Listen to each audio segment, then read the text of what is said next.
Here I have Nokia 9 PureView, and today I'm going to show you how to take screenshot on this device. So to do this, firstly you have to open screen which you want to capture. Could be my home screen.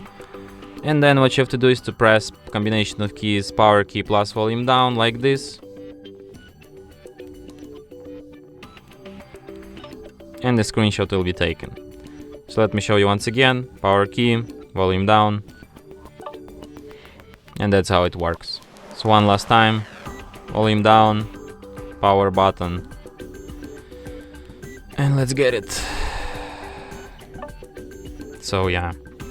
You can find your screenshots in gallery, in photos, in the screenshots section here. I don't want to update anything right now, please. This version is no longer available. Okay, so you've seen these photos. Here I can show you throughout the files. And here are my screenshots.